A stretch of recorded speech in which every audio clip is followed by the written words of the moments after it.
The arrow missed Jacob Thornfield's head by inches, embedding itself in the pine bark with a sound like breaking bones.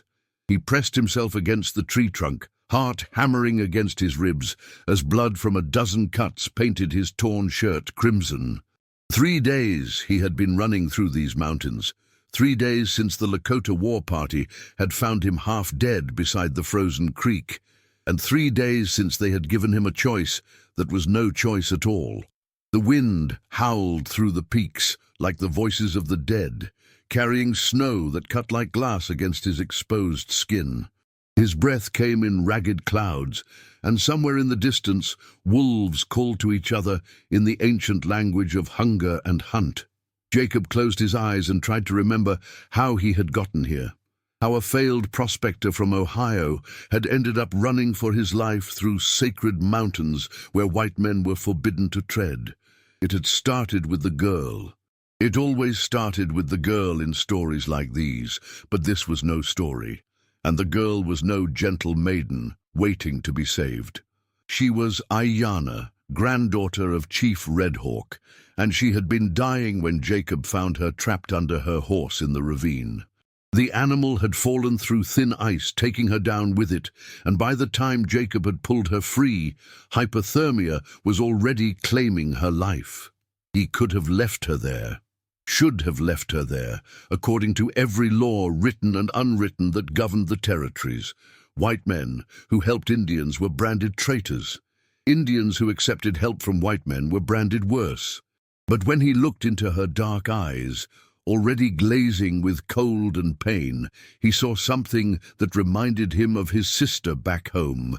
The sister who had died of consumption while he was out west chasing dreams of gold that turned to dust in his hands.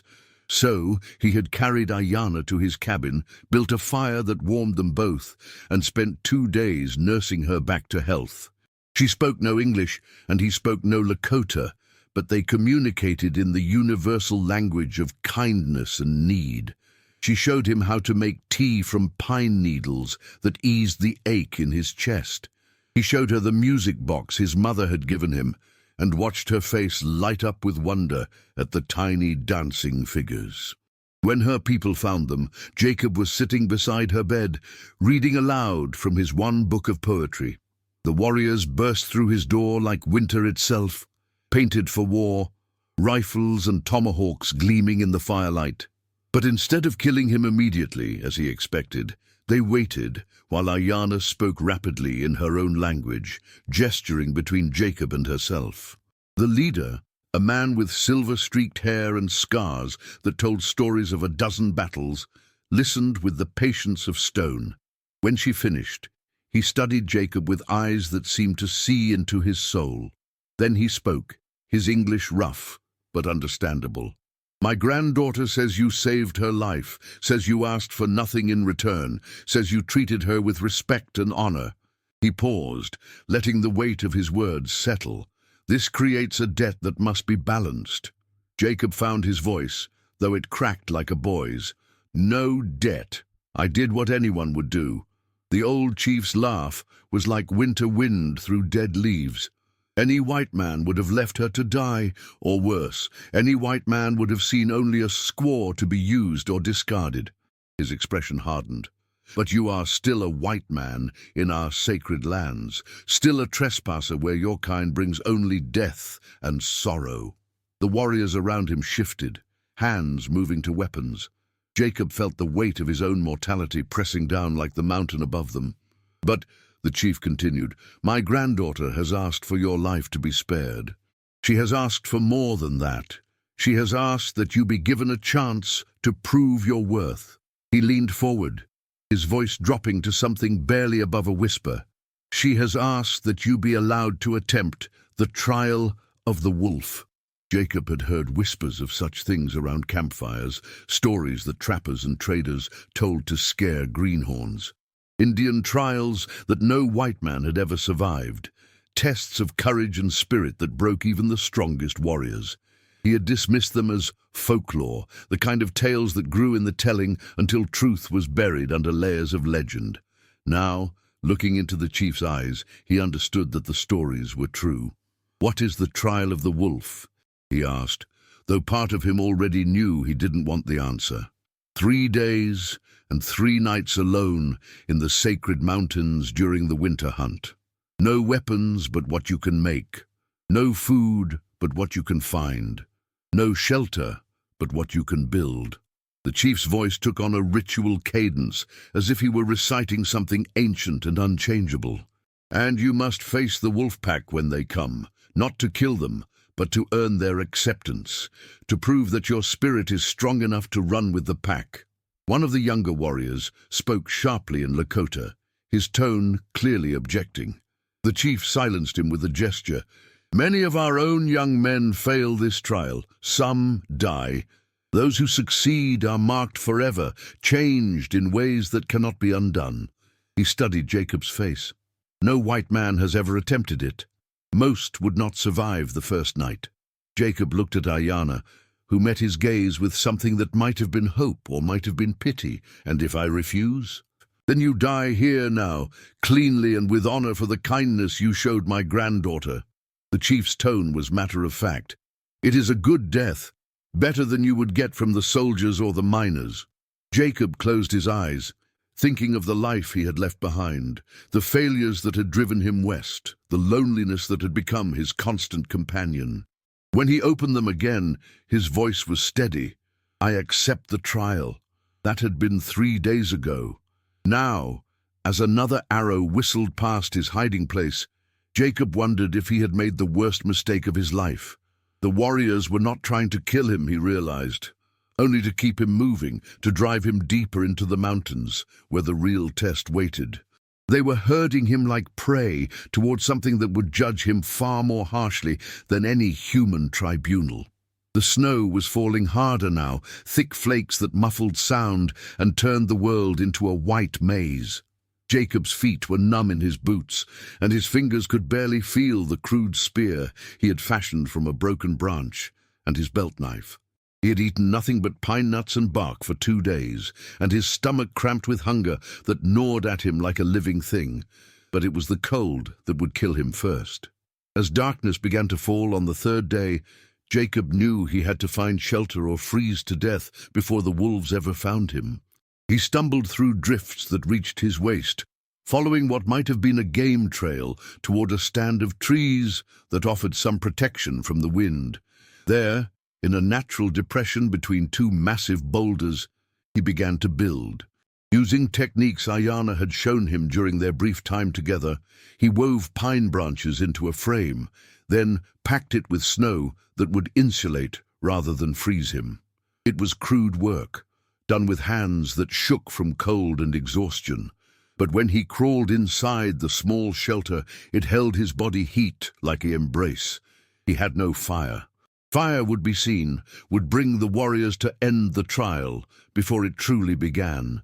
Instead, he wrapped himself in the emergency blanket from his pack and tried to ignore the way his breath froze in the air before his face. Outside, the wind rose to a howl that sounded almost like voices, and Jacob found himself listening for something else beneath it. The wolves came at midnight. He heard them before he saw them, a chorus of calls that echoed off the mountain peaks like music from another world. Jacob crawled out of his shelter and stood in the clearing, spear in hand, as shapes materialized from the darkness. Yellow eyes caught what little starlight filtered through the clouds, and he counted at least 6 of them, maybe more. The pack leader was huge, a gray and black giant that moved with the fluid grace of something born to kill. It approached slowly, head low, studying this strange intruder in its domain. Jacob felt every instinct screaming at him to run, to fight, to do anything but stand still and let death approach on silent paws. But the chief's words echoed in his mind. Not to kill them, but to earn their acceptance, to prove that your spirit is strong enough to run with the pack. Jacob slowly lowered his spear, then let it fall to the snow. He sank to his knees, making himself smaller, less threatening. The pack leader continued its approach, and Jacob could smell its wild scent, could hear the soft panting of its breath. When it was close enough to touch, the wolf stopped and stared directly into Jacob's eyes. For a moment that stretched like eternity, man and wolf regarded each other across the vast gulf that separated their worlds. Jacob saw intelligence in those yellow eyes, a weighing and measuring that went deeper than mere animal instinct. The wolf was judging him, testing something that had nothing to do with strength or courage and everything to do with the quality of his spirit.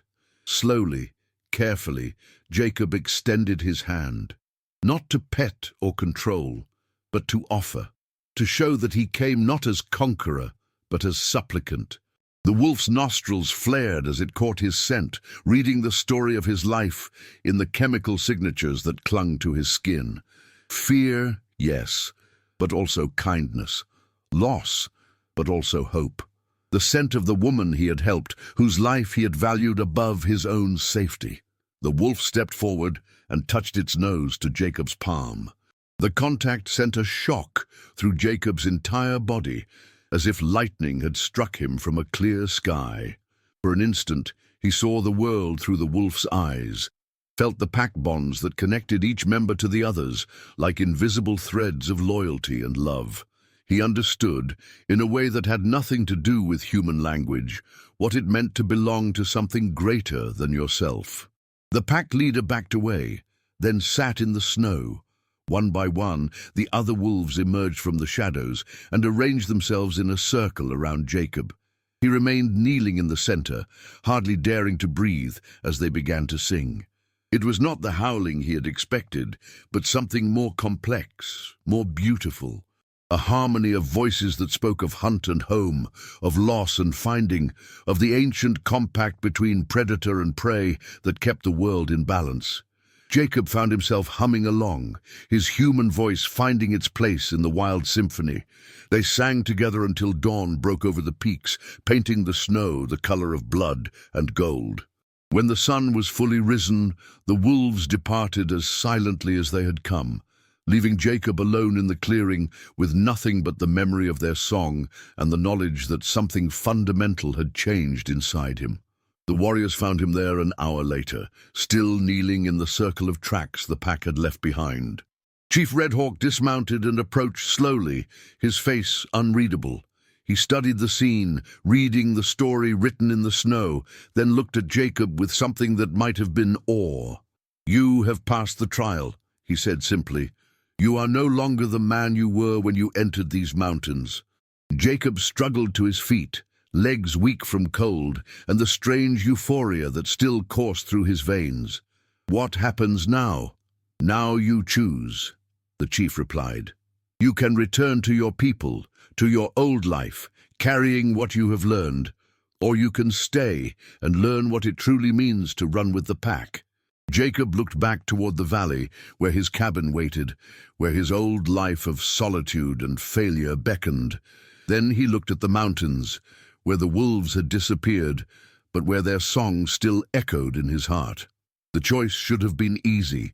He was a white man, a citizen of a nation that was spreading across the continent like a tide. He had family back east, responsibilities, a whole world that expected him to return. But when he opened his mouth to speak, the words that came out surprised even him. "I want to learn." The months that followed passed like a dream. Jacob learned the Lakota language from Ayanna, who became his teacher, and eventually something more. He learned to track not just with his eyes, but with all his senses, to read the stories that animals left in their passing. He learned the names of plants that could heal and plants that could kill, the songs that called rain and the prayers that honored the spirits of the hunt. Most importantly, he learned to see the world through different eyes. Where once he had seen wilderness to be conquered, he now saw a living system of incredible complexity and beauty. Where once he had seen Indians as obstacles to progress, he now saw people with wisdom accumulated over thousands of years of living in harmony with the land.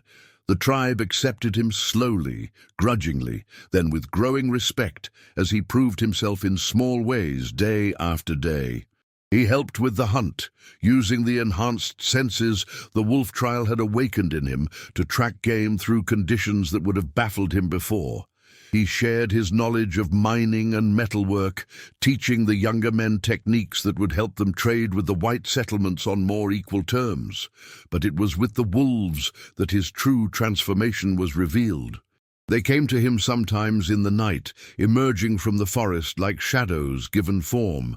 He would sit with them in silence, understanding more about their pack dynamics and hunting strategies than any white naturalist had ever documented. They accepted him as something between human and wolf, a bridge between two worlds that had never before touched. The soldiers came in the spring, as Chief Redhawk had always known they would, a column of blue-coated cavalry with orders to remove the tribe to a reservation hundreds of miles away. Their leader was a young lieutenant fresh from West Point, full of righteousness and the certainty that came with never having had his worldview challenged. "You have 3 days to gather your belongings and prepare for relocation," he announced to the assembled tribe. "Any resistance will be met with force." Chief Redhawk received this news with the dignity of a man who had been expecting it for years. But when the lieutenant's eyes fell on Jacob, standing among the warriors, with his long hair braided in the Lakota style and his skin darkened by months of mountain sun, his expression changed to one of disgust. "You," he said, pointing at Jacob, "you're a white man. What are you doing with these savages?" Jacob felt the familiar surge of anger that had once driven him to too many fights in too many mining camps. But now it was tempered by something else, a calm that came from knowing exactly who he was and where he belonged. "I'm home," he said simply. The lieutenant's face reddened. "You're a traitor to your own race, a man who's forgotten what civilization means." "No," Jacob replied, his voice carrying the quiet authority he had learned from the pack. "I'm a man who's learned what it really means." The confrontation that followed was brief but decisive. When the lieutenant ordered his men to arrest Jacob as a deserter and Indian sympathizer, the wolves came. They materialized from the forest like gray ghosts, surrounding the soldiers with a silence more threatening than any war cry. The horses panicked, rearing and bolting despite their riders' efforts to control them. In the chaos that followed, Jacob found himself face to face with the lieutenant, who had drawn his pistol with shaking hands. For a moment, the two men stared at each other across a divide that encompassed not just race and culture, but entire ways of seeing the world. "You don't understand," the lieutenant whispered. "They're savages, animals. We're bringing them civilization." Jacob looked at the man's fear-filled eyes and felt something that might have been pity. "The only animals I see here are the ones who would destroy something beautiful because they're too afraid to try to understand it." The wolves did not attack. They simply waited, a living wall of wild patience, until the soldiers gathered their scattered courage and retreated down the mountain. The lieutenant's final words echoed across the valley as he rode away. "This isn't over. We'll be back with more men." That night, Chief Redhawk called Jacob to his lodge. The old man looked every one of his 70 winters, the weight of his people's future bending his shoulders like a mountain of stone. "They will return," he said without preamble, "and when they do, they will bring enough soldiers to crush us like leaves under a boot." Jacob nodded. He had known this moment would come. "What will you do?" "We will go to the reservation. There is no choice. To fight would mean the death of our children, and that is a price I will not pay." The chief's voice was steady, but Jacob could hear the pain beneath it. "But you have a choice still. You can come with us, share our exile, or you can return to your people, carry our story to those who might listen." Jacob stared into the fire, watching the flames dance like tiny spirits seeking escape. "There's a third choice." The chief raised an eyebrow, waiting. "I can stay, here, in the mountains, keep the old ways alive until it's safe for them to return." "Alone?" Jacob smiled, thinking of yellow eyes in the darkness and the song that had changed his soul. "Not alone, never alone." And so it was that Jacob Thornfield, failed prospector from Ohio, became something that had never existed before. The first white man to pass the trial of the wolf, the first to truly understand what it meant to run with the pack. He watched from a hidden ridge as his adopted people were marched away to a distant reservation, and he felt his heart break for the injustice of it. But he also felt hope, because he carried within him now the memory of their songs, the knowledge of their ways, and the promise that one day when the world was ready, these mountains would echo again with the voices of the free.